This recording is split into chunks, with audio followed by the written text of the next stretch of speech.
იყოს, არა უშავს? ხო, არა უშავს, უბრალოდ მიკროფონთან ცუდად გამოჩნდება ხმა. კარგი, მოდი დავიწყოთ. გაგვეცანი შენი თავი, მე არ მიყურებ, აქ უყურებ კამერას. გაგვეცანი შენი თავი და როგორ ვფიქრობ, ისთვის მოხვედი აქ? მოდი ჯერ წარადგინე შენი თავი.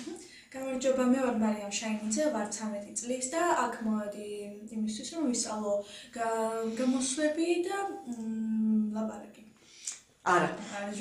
კაი, ვისწავლო საჯარო გამოსვლები და მივიღო გადაღებებში მონაწილეობა. კარგი, მოდი თავიდან გავაკეთოთ.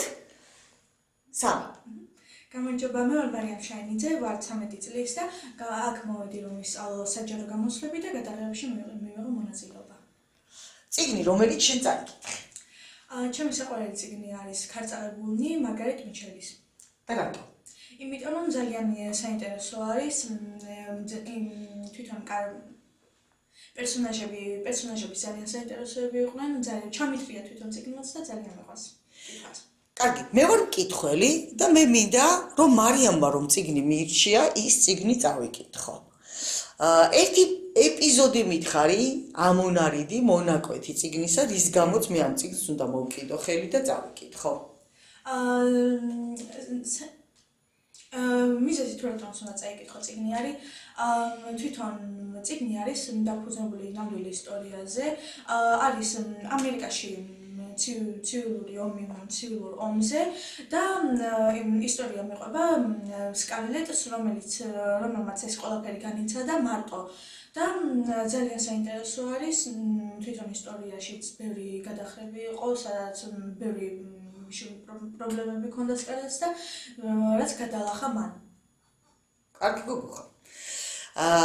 მოდი ვთქვათ, რომელი სკოლიდან ვართ ახლა ჩვენ და შენი ოცნება, აი რატომ მოხვედი?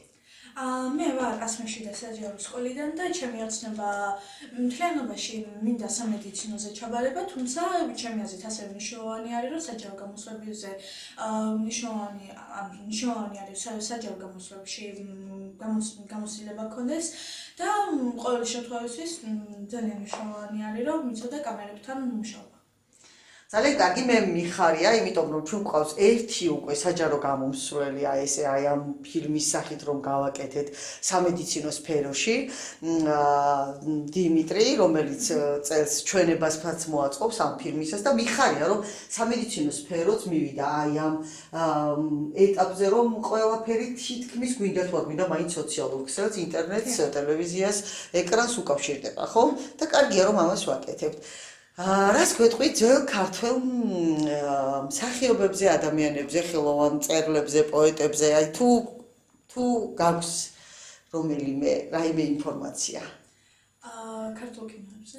თუნდაც. ნახეთ, ჩვენ გვაქვს ესეთი ჩვენი ქვეყნის სამაყო შვილები და აი ერთ-ერთი მაგალითად აი ამ წუთში მუშაობდით საგამოცდოზე, გოდები გოგი ხარაბაძეს აშუქებდა ბავშვი და თუ გსმენია, აი მაგალითად ძალიან ბევრი გამოჩენილი ადამიანი ყავს. ვერი კვანჯაფარიძე, ლიკა ქავჟარაძე, დოდო აბაშიძე, გოგი ჭიჭინაძე, გოგი გეგეჭკორი. ხო, აი ამ ყველაფერზე ინკოგნიტოში ისე ვერ იქნები თუ ეს ყველაფერი არ იცი. და პირობას გაძლევ ყველას აბსოლუტურად, იმიტომ რომ მე შენი თაობის ბავშვები ძალიან ბევრი მყავს და ერთ-ერთმა იცი რა მითხრა, როდესაც ვიმუშავე, იცი მანჩაო რა მიკვირსო, თუ ამდენად კარგებიო, აი სოფიკო ჭიაურელი, როგორ შეიძლება ხარ რო არ იცოდე, ვერი კვანჯაფარიძის შვილი როა, არ შეიძლება არ იცოდე ელდა შენგელაია, არ შეიძლება არ იცოდე გიორგი შენ. ანუ ბევრი ისეთი ღირსეული ადამიანები ყავს, რომ აი უბრალოდ უნდა იცოდეთ ბავშვებო, აუცილებლად უნდა იცოდეთ და მითხრა რომ თუ ესეთი გამოჩენილები ყავს, რატომ ვართ რომ ჩვენ მაინდა-მაინც საზღვარგარეთ მცხოვრებ და წარმატებული სხვა ქვეყნის მსახიობებზე ვამახვილებთ ყურადღებას. ხო?